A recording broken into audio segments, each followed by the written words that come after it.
Je suis caché en lui, je garde la foi. Oh, il est là-haut, il veille sur moi. Il est là-haut, le coup ça va. Il est présent, il marche devant moi. Sa louange sera toujours dans ma bouche. Oh, il est là-haut, il veille sur moi. Il est là-haut, le coup ça va. Il est présent.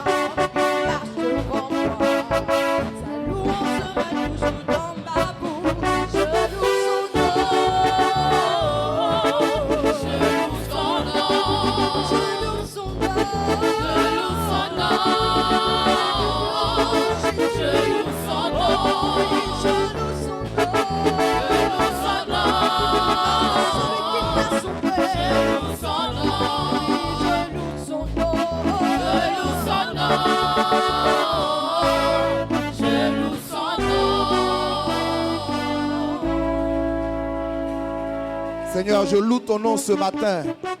Est-ce que tu peux te tenir debout? Tu vas prier, tu vas acclamer le Seigneur. Tu vas dire, Seigneur, bénis ce moment, bénis cette parole.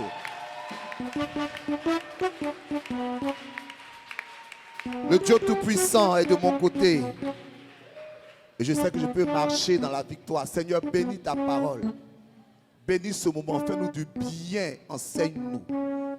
Communique-nous ta pensée au nom de Jésus. Dis Amen. Dis à ton voisin, oui, tu le peux. Dis-lui bien, oui, tu le peux. C'est le thème de mon message ce matin. Oui, tu le peux. Marc 9, 22 et 23. C'est bon? Ok, donc je fais la lecture. Donc, je resitue encore le texte. Il s'agit ici de quelqu'un qui a une personne proche qui est dans un problème. Cette personne a un démon qui la fatigue. Et l'homme vient voir Jésus pour demander une intervention. Et voici ce qu'il dit à Jésus. Il décrit la situation de cette personne, de son fils. Il dit souvent, l'esprit l'a pris et l'a jeté dans le feu et dans l'eau pour le faire périr. Maintenant, voici ce qu'il dit à Jésus. Il dit, si tu peux quelque chose, viens à notre secours. Aie compassion de nous. Amen. Donc Jésus maintenant répond. Jésus lui dit, si tu peux, avec un point d'exclamation. Et il dit ensuite, tout est possible à celui qui croit. Que Dieu bénisse sa parole. Mon frère, le point d'exclamation ici, c'est un point d'étonnement. Donc Jésus est étonné que la personne lui dit, si tu peux faire quelque chose. C'est-à-dire, il aurait aimé que la personne lui dise, voici mon problème. Jésus intervient. Mais le petit commentaire qu'il a mis dessus là, si tu peux faire quelque chose, ça a étonné Jésus. Amen. Et l'étonnement de Jésus n'est pas fondé sur le fait que Jésus est Dieu ou bien que Jésus est puissant. Il ne dit pas, je suis étonné que tu poses cette question. Parce que je suis Dieu. Amen. Parce que je suis tout puissant. Son étonnement n'est pas relatif à la puissance de Dieu, à la capacité de Dieu. Mais son étonnement est relatif à quelque chose. Il dit, si tu peux, mais tout est possible à celui qui croit. Vous voyez, alors que la personne met le fardeau sur Jésus, Jésus transfère le fardeau sur la personne. Mais ce n'est pas ça. Tu me demandes, est-ce que je peux? Ça, c'est une question. Moi, je te demande aussi une question. Est-ce que tu crois? Parce que moi, je peux. Ce n'est pas ça le débat. Mais est-ce que toi, tu crois que je peux? Et l'homme a dit à Jésus, il dit, viens au secours de mon incrédulité. Et parce qu'il a cru en Jésus, il a pu faire quelque chose. Bien aimé, quand je dis si tu peux, ou encore oui tu le peux, je ne parle pas de Dieu, mais je parle de toi. Dis Amen. Oui tu le peux là, c'est pas pour Dieu mais c'est pour toi. Parce que Dieu le peut, ça c'est pas un débat. Dieu le peut, il est sur son trône, il a créé l'univers, il est capable de tout. Mais la question qui préoccupe Jésus, c'est pas est-ce que Dieu tu peux, mais est-ce que toi tu crois que tu peux parce que Dieu est avec toi. Demande à quelqu'un est-ce que tu peux. Non, demande-lui est-ce que tu peux. Tu le peux parce que Dieu le peut. Bien aimé, la Bible est remplie de situations impossibles qui sont devenues possibles. Car Dieu est le Dieu du possible. Dieu est le Dieu qui prend un berger pour en faire un roi. Il s'appelle David. Dieu est le Dieu qui prend un prisonnier pour en faire un premier ministre. Il s'appelle Joseph.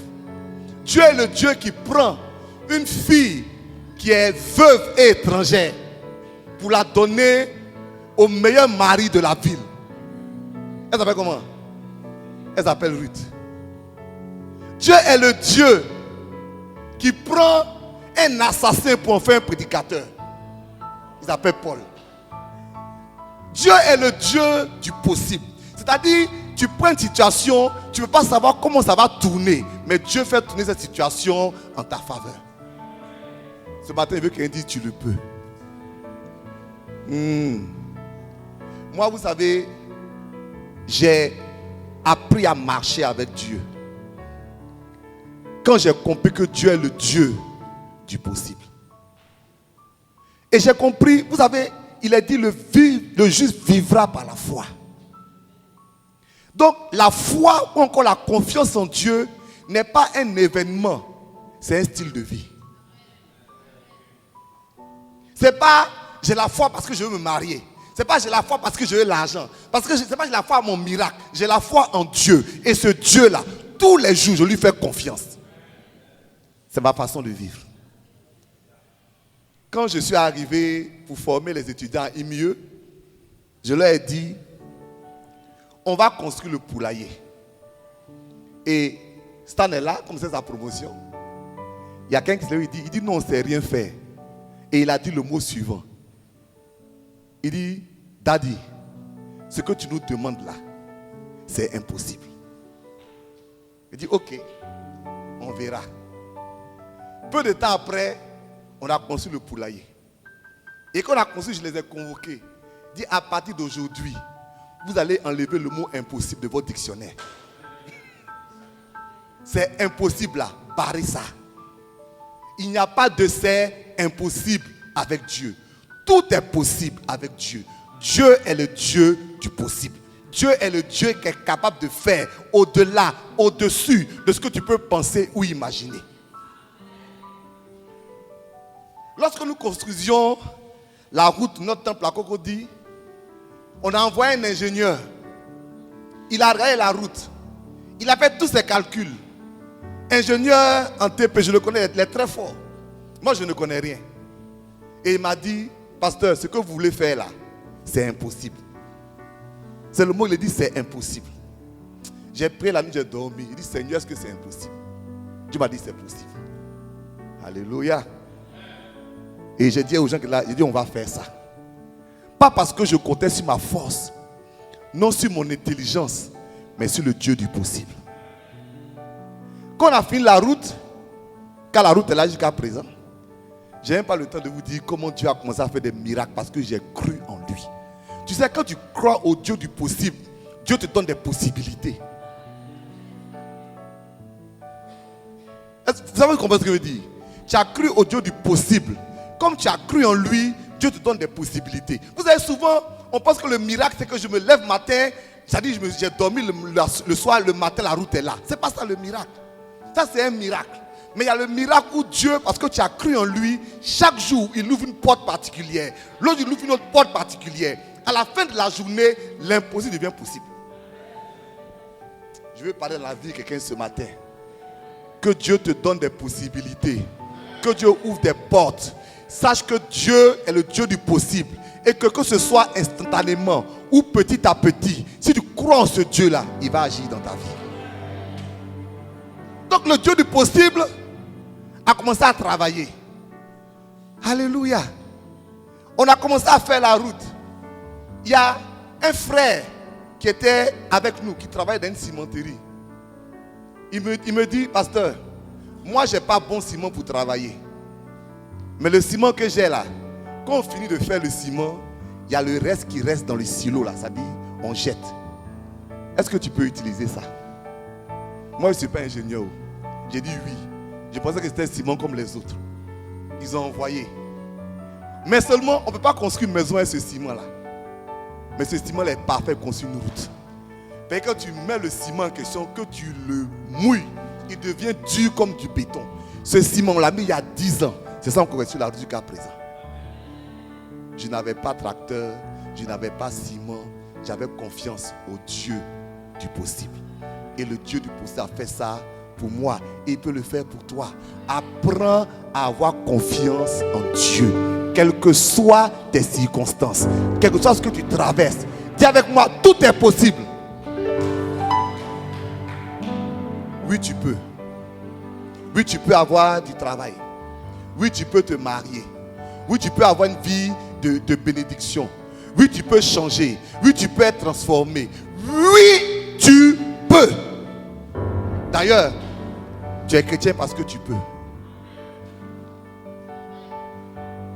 Oh oui, parce que si tu ne peux pas, il faut être païen. Si tu n'as plus d'espérance d'une transformation quelconque, ta foi en Jésus ne sert à rien. Vous savez, l'homme a dit, viens au secours de ma foi. Et ce matin, je veux encourager quelqu'un à avoir la foi en Dieu. La foi est une ferme assurance des choses qu'on espère. Et une démonstration de celles qu'on ne voit pas. Pour l'avoir possédé, les anciens ont obtenu de Dieu un témoignage favorable. Il y a des choses que tu espères. Il y a des choses que tu ne vois pas. Mais apprends à avoir foi en Dieu. Connecte-toi avec le Dieu du possible. Je veux entendre quelqu'un dire oui, c'est possible.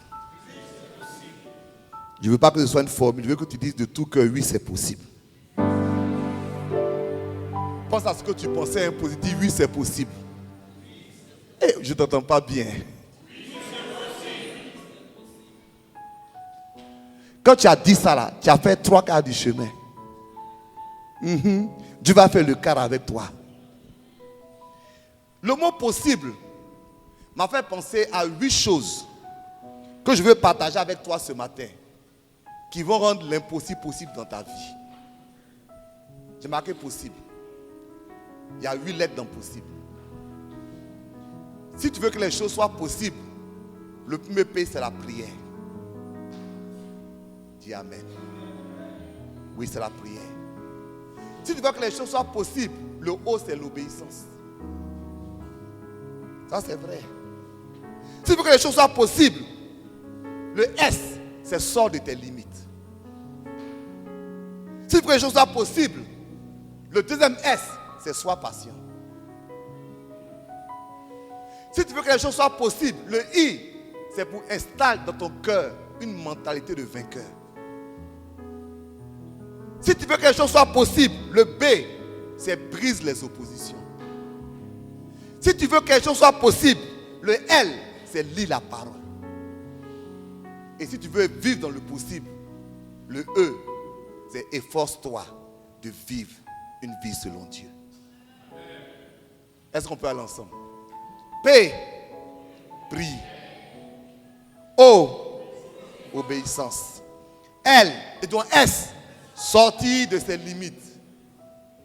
Je vais expliquer tout ça. Amen.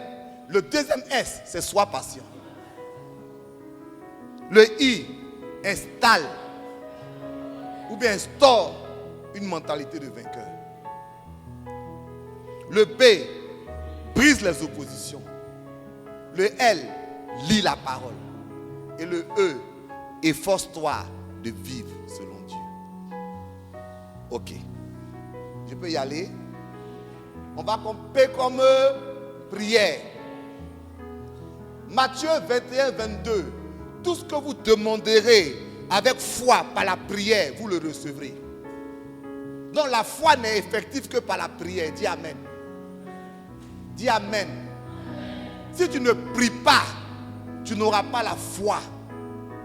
Si tu ne pries pas, tu vas être, comment on dit ça, écrasé par les événements. Vous savez, des fois, le soir vient et je suis découragé. Et le matin vient et je suis encouragé. Entre le soir et le matin, ce n'est pas la nuit qui m'a encouragé, c'est la présence de Dieu. Quand j'ai parlé à Dieu, Dieu m'a parlé. Alléluia. Quand j'ai parlé à Dieu, Dieu m'a redit ses promesses. Il m'a dit quelque chose. Vous savez, quand tu pries, Dieu te parle. Quand tu pries, Dieu entend ta voix. Quand tu pries, Dieu te fait des promesses. Quand tu pries, tu changes les circonstances. Je dis souvent, dans tout problème que tu as, il y a 3 P. Il y a les plaintes, il y a les pleurs, et puis il y a la prière. Les pleurs, bon, de toute façon, tu peux pleurer, ça peut te faire du bien. Mais Dieu n'est pas un Dieu sentimental. Ça dit, ça ne va pas bouger Dieu. Tu pleures, bon, c'est bon. Tu pleures. On dit, tu as pleuré, c'est bien. Mais les pleurs ne vont pas changer ta situation. Les plaintes, ça, on aime ça. Il m'a fait ça. Il est comme ça. Voici la situation. Oh Dieu, ça ne va pas changer ta situation. Mais la prière change tout. Tout ce que vous demanderez avec foi dans la prière, vous le recevrez. Je veux que quelqu'un puisse prier Dieu pour la circonstance qu'il traverse. Parce que la prière rend l'impossible possible. C'est ça. Dis O comme obéissance.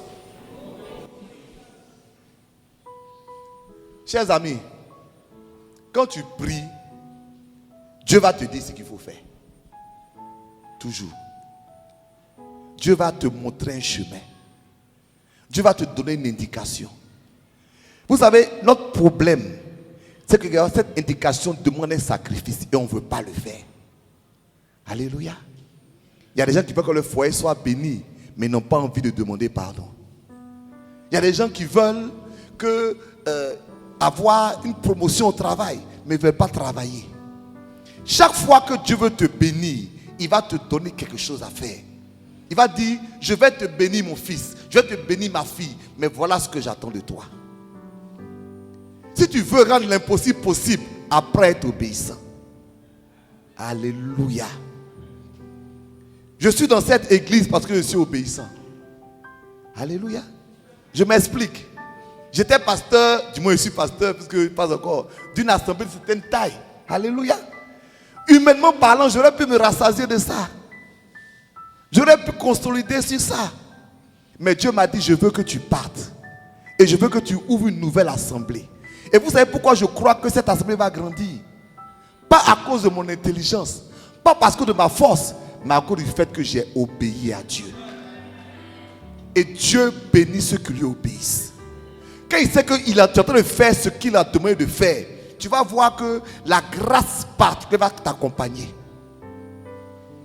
Dieu a dit à ce monsieur qui était aveugle, va te laver au réservoir de Siloé. La vérité, c'est que Dieu testait son obéissance. Quelqu'un va me dire Amen. Pourquoi? Parce que voici un homme qui est aveugle, il ne peut pas marcher. C'est comme s'il est ici et Dieu dit, pour que tu sois guéri là, il faut aller. Où ça? Carrefour Abata. Ça, je suis gentil. Mais là, il peut aller tout droit. Il lui montre un coin comme ça. Mais je pose une question. Puisqu'il est aveugle, comment il arrive là-bas?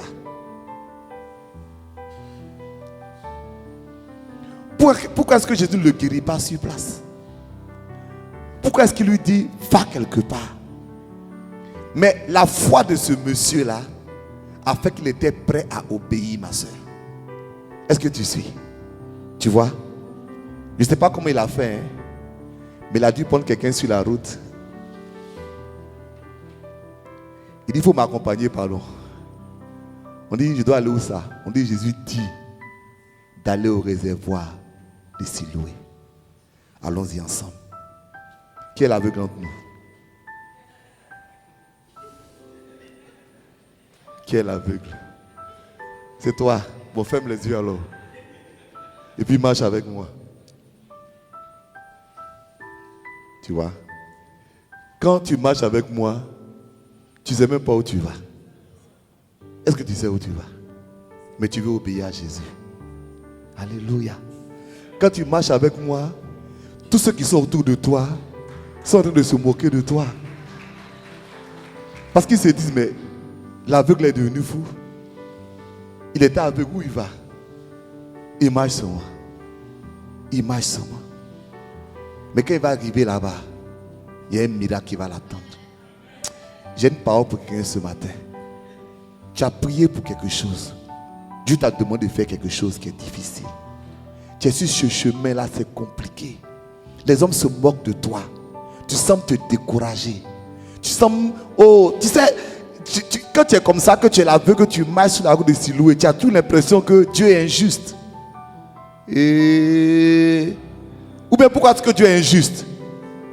Parce qu'il a vu, tu as entendu parler de Bartimée? Ou bien tu n'as pas entendu parler de Bartimée? Tu as entendu parler de Bartimée, il a crié sur moi, Jésus, il a guéri les parties. Seigneur, qu'est-ce que moi j'ai fait? Moi je dois marcher comme ça. Pourquoi moi je dois marcher comme ça? Pourquoi depuis là, mon mariage, j'ai prié, tu ne fais rien en apparence?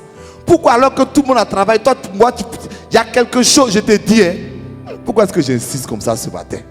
Dieu est un miracle pour quelqu'un. Dieu a une intervention pour quelqu'un. Dieu veut traverser la vie de quelqu'un. Dieu veut dire à quelqu'un, continue à marcher parce que l'obéissance va produire le possible. Cet homme-là, il est devenu bien voyant. Et quand il est bien voyant, ceux qui se moquaient de lui ne l'ont plus reconnu. Ils disent, non mais est-ce que c'est lui ou bien c'est son frère? Parce que lui qu'on connaît, il est aveugle. Il est mendiant. Je veux croire que quelqu'un va voir sa situation changer. Et que le possible de Dieu va faire que les gens ne vont plus vous reconnaître à cause de la bénédiction de Dieu sur votre vie. J'entends un amen. Je veux que quelqu'un reçoive ça comme une parole prophétique. Dit comme une parole prophétique. Il dit, oui, je le peux. Oui, je le peux. J'ai pensé à ce message, j'ai prié pour ce message. Et je veux instaurer dans la vie de quelqu'un le Dieu du possible. Car le Dieu du possible est le Dieu du miracle. Si tu crois que Dieu peut, Dieu le pourra. Mais si le long du chemin tu ne crois plus que Dieu peut, Dieu ne le pourra plus. Parce que Jésus dit, si tu le peux, mais la question n'est pas si je le peux, mais est-ce que toi tu crois que je peux? Est-ce que tu crois encore que Dieu peut? Deuxièmement, O comme obéissance. Premier S comme quoi? Sors de tes limites. Sors de tes limites. Bien aimé, j'étais sur Facebook ce matin, ou bien hier, et je regardais le post d'un de mes amis. Et ça m'a interpellé. Il dit qu'il était en route pour le Ghana et il a crevé son pneu. Et il est arrivé chez un vulcanisateur. C'est comme ça on dit, non? D'accord. Quand le gars a commencé à travailler, tout ce qu'il a frappé, il dit que cet homme était aveugle. Alors je me suis interrogé, comment un vulcanisateur peut être aveugle? Et je me suis interrogé, mais pourquoi il ne fait pas comme les autres aveugles qui sont sur la route pour demander l'argent? Pourquoi il ne fait pas comme les autres aveugles qui pensent que leur handicap est un problème qui va les empêcher d'aller de l'avant? Pourquoi il ne fait pas comme ceux qui croient que parce qu'ils sont aveugles, leur vie est finie? Parce qu'il a décidé quelque chose, il faut qu'il sorte de ses limites. La Bible nous parle d'un homme qui s'appelait Jabez. Jabez, son nom veut dire souffrance. Ça veut dire douleur. Pourquoi? Parce que sa maman l'a accouché dans la douleur. Donc il est né avec une limitation. Et cette limitation était familiale. Je ne sais pas, peut-être c'est ton école qui est ta limitation. Peut-être c'est ton âge qui est ta limitation. Peut-être même c'est tes études, je ne sais même pas. Chacun de nous a une limite. Mais Dieu est le Dieu qui nous fait sortir de nos limites. On dit Jabez invoqua le nom de Dieu. Et il dit, Seigneur, si tu peux enlever mes limites. On dit, et Dieu l'exauça. Et on dit que Jabez a été plus élevé que tous ses frères. Sors de tes limites. Si tu veux rendre Dieu capable de faire le possible dans ta vie, ne mets pas Dieu lui-même dans une boîte en disant, moi c'est ma limite. Il y a quelque chose que Dieu fait dans ta vie qui dépasse tes limites. Ce qui est impossible là, crois que Dieu le rend possible. Si l'école ne t'a pas donné une opportunité, que Dieu ouvre les portes d'opportunité malgré tes limites intellectuelles. Si le temps ne t'a pas donné une situation maritale, crois que malgré ces limites-là, Dieu est capable de le faire. Chaque fois que tu réfléchis en termes de limites, tu limites Dieu. Si tu le peux. Pourquoi est-ce que le gars a dit ça, je me demande. Peut-être qu'il a vu Jésus qui est capable de faire certaines choses. Et puis il s'est dit, bon, mais ça là, c'est peut-être un peu plus compliqué que ce que tu penses faire. J'aimerais te dire que Dieu n'a pas de limite. Dieu n'a pas de limite. Le jour où tu penses à Dieu avec des limites, tu ne vas pas rendre l'impossible possible. Quatrièmement, sois patient. Sois patient. Comme dit Habakkuk, le juste vivra. Ce n'est pas par la foi. Le juste vivra par sa foi. J'entends les gens dire le juste vivra par la foi. Non, le juste vivra par sa foi. En d'autres termes, tu ne peux pas vivre par ma foi. Dis Amen. C'est pas la foi de ton bishop ne peut pas t'envoyer quelque part. C'est ta propre foi qui va te faire voir la main de Dieu. Mais avant de dire ça, il dit quoi? On dit attends la prophétie. Si elle tarde, il faut fuir. Si elle tarde, il faut te décourager. Si elle tarde, il faut quitter l'église. Si elle tarde, il faut chercher un autre pasteur. Si elle tarde, il faut chercher l'autre technique. Comme Abraham. Elle tarde. Raccourci. Elle tarde, Seigneur. Donc, Sarah ne fait pas enfant, mais elle tarde. Il y a un gars qui est là. Enfant, c'est enfant. Mari, c'est mari. Travail, c'est travail. Business, c'est business. Non, si elle tarde, attends là. Parce qu'il y a une différence entre la bénédiction que tu es parti chercher et ce que Dieu va te donner. Dis Amen. Dis à ton voisin, sois patient. Tu ne m'entends pas, mais dis sois patient. Il y a une promesse que Dieu a faite là, il va faire. Il faut dire, il va faire. On dit, elle va s'accomplir certainement. Il va faire. Je n'ai pas le temps de vous dire, mais vous savez, Dieu, il n'est pas trop limité par l'âge. Il n'est pas limité par le temps. Il n'est limité par rien. Amen. Quand Moïse avait 80 ans, c'est là que Dieu l'a appelé au ministère. Alors les gens cherchent à aller à la retraite. C'est là pour lui a commencé. Quand Abraham avait 95 ans, 100 ans, je ne sais pas, Dieu lui a donné un enfant. Quand Lazare était mort pendant plusieurs jours et qu'il sentait mauvais, Dieu l'a ressuscité. Que Dieu te bénisse ce matin. Si elle tarde, attends-la. Si elle tarde, attends-la. Sois patient. Le miracle est sur le chemin. Dieu va rendre l'impossible possible. P. faut prier. O, faut être obéissant. S, sors de tes limites. S encore, sois patient. I, c'est quoi? L'apôtre Paul dit, mais dans toutes ces choses, je suis plus que vainqueur. Dis avec moi vainqueur. Dis avec moi vainqueur. Je te dis quelque chose. Regarde-moi un instant. Seuls les vainqueurs triomphent. Amen. Et c'est quoi un vainqueur? C'est quoi un vainqueur?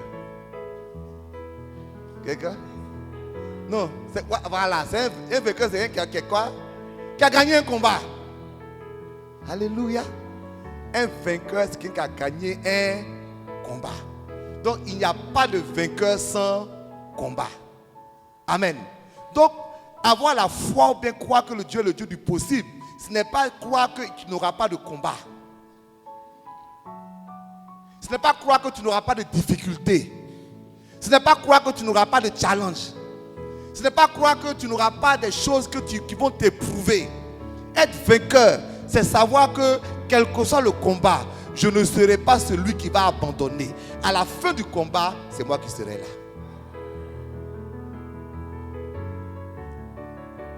Je disais toujours à quelqu'un, parce que l'apôtre Paul dit, il dit dans toutes ces choses, je suis vainqueur. Il y a deux mentalités. Il y a deux mentalités. Et puis il y a les chrétiens ont les deux mentalités. Il y a deux groupes. Il y a les victimes et puis il y a les vainqueurs. Tu m'entends, non? La victime trouve des excuses pour sa situation.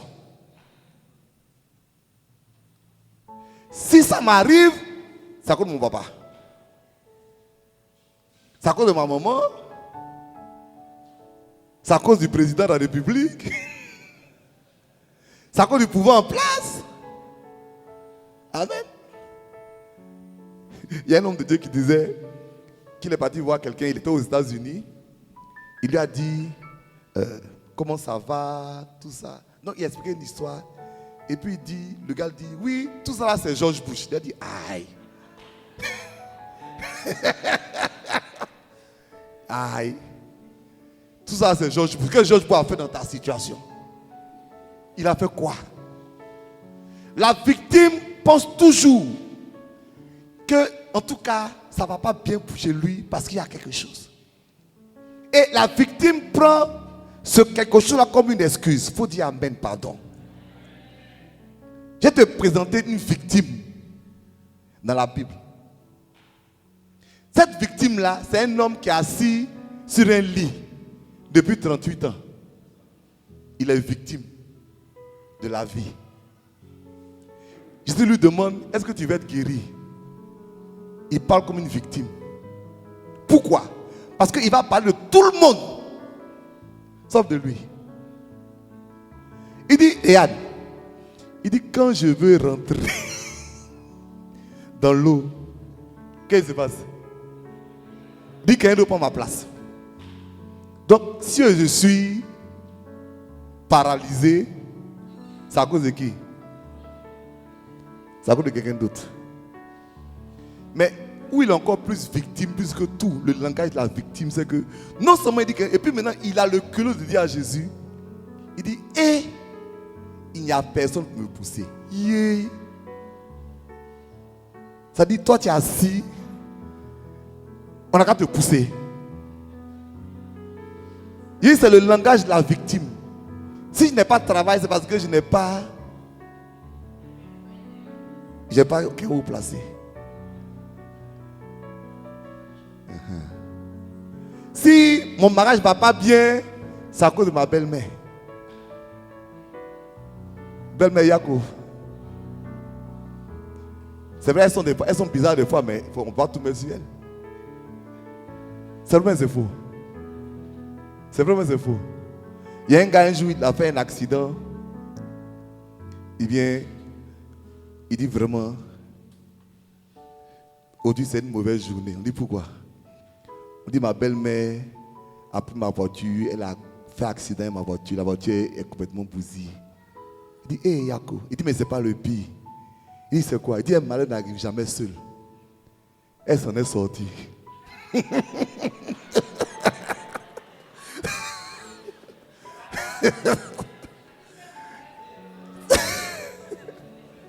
Il dit vraiment, non seulement elle a brisé ma voiture, mais en plus elle est sortie indemne. Vraiment. Ça c'est juste pour détendre l'atmosphère. Mais on a toujours l'envie de dire c'est quelqu'un. Dis Amen. Ça c'est la victime. La victime ne va jamais percer. Amen. Et comme Jésus n'aime pas les victimes, il dit au gars, il dit tu parles trop. Lève-toi, prends ton lit et puis marche. Pourquoi? Parce que la victime a un lit. Voilà. C'est-à-dire comme le monde entier, comme la, donc elle s'est couchée quelque part. Elle est à l'aise. Elle est bien. Il ne faut pas la fatiguer. Jésus dit, tout tais-toi. C'est parce que tu as un lit pour prendre ton lit et puis marche. Ce matin, je veux dire à quelqu'un, arrête d'être une victime. Pardon, faut me dire, arrête d'être une victime. Moi, j'ai dit que je refuse d'être une victime. Je refuse d'être une victime. Toute situation que je traverse, je crois que mon Dieu et moi avons la capacité de changer cette situation. Mon Dieu et moi, nous deux ensemble, on a la capacité de changer cette situation. On ne va pas s'asseoir et puis pleurer pour dire wow. Pourquoi? Tant que Dieu est sur le trône et que moi j'ai un souffle dans mon âme, je vais crier à mon Dieu pour que cette situation change. Je vais être trouvé en train de la changer, mais je la changerai. Je ne serai pas victime de la pauvreté, dis Amen. Je ne serai pas victime de l'échec, dis Amen. Je ne serai pas victime de quoi que ce soit, dis Amen. Je crois que Dieu est capable de changer les choses. Dis avec moi, vainqueur. Tu veux que Dieu fasse l'impossible dans ta vie? Arrête d'être une victime. Arrête de chercher des excuses. Arrête de mettre sur ton papa, sur ta maman, sur l'économie, sur la situation, sur la Covid, sur etc. Il n'y a rien. Tout ça là, c'est des circonstances. Dieu est capable de changer les choses. J'ai dit quoi? Prier, obéir, sors de tes limites, sois patient. On t'a dit le vainqueur. B là c'est quoi? La Bible dit, si tu as la foi comme un grain de sénévé, tu peux dire à cette montagne, prends-toi et jette-toi dans la mer. Et elle va se jeter. Quand tu veux chercher Dieu qui est le Dieu du possible, le diable va toujours mettre des bâtons dans tes roues. Amen. Toujours. Mais la foi là, ça consiste à croire que Dieu est capable de faire. Je vais te dire quelque chose qui va vous étonner. Vous avez regardé un instant? Beaucoup de gens font des délivrances à n'en pas finir parce qu'ils n'ont pas la foi.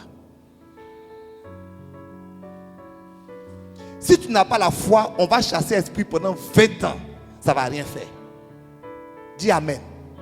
Parce que la délivrance n'est pas seulement une question de puissance, c'est une question de confiance.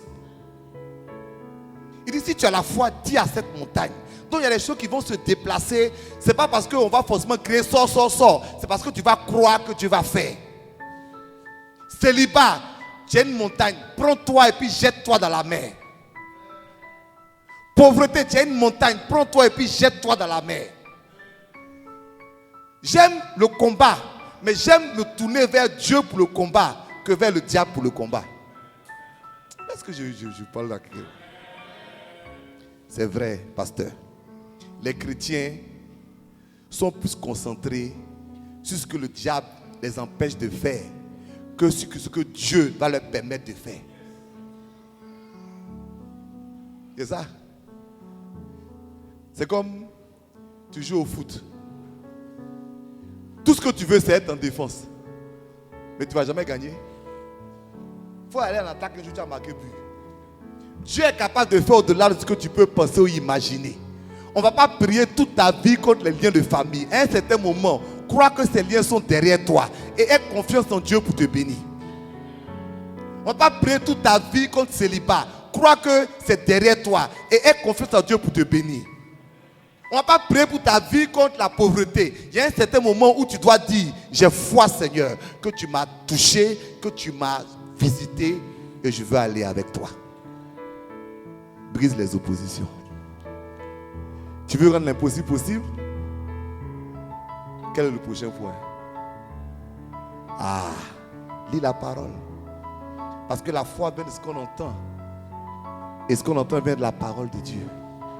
Quelle est la situation que tu traverses? Il y a une parole pour ça. Moi, chaque fois que je veux que Dieu fasse une intervention miraculeuse dans ma vie, et j'en ai besoin, je m'accroche à un verset. Je le proclame. Je le confesse. Je le possède. Je me l'approprie. Il dit, Seigneur, tu honores ta parole. Donc, lis ta parole. Efforce-toi de vivre selon Dieu. Dis Amen. Dis Amen. La Bible dit que Dieu honore ceux qui le craignent. Si tu ne crains pas Dieu, Dieu ne va pas agir dans ta vie. Dis avec moi possible. Dis bien possible. Oui, tu le peux. Ce matin, je veux croire que Dieu va faire un miracle dans ta vie. Ce matin, je veux que quelqu'un se lève avec moi et lève la main avec moi. Dis Seigneur, tu le peux. Dis s'il te plaît. Dis avec moi, oui, tu le peux.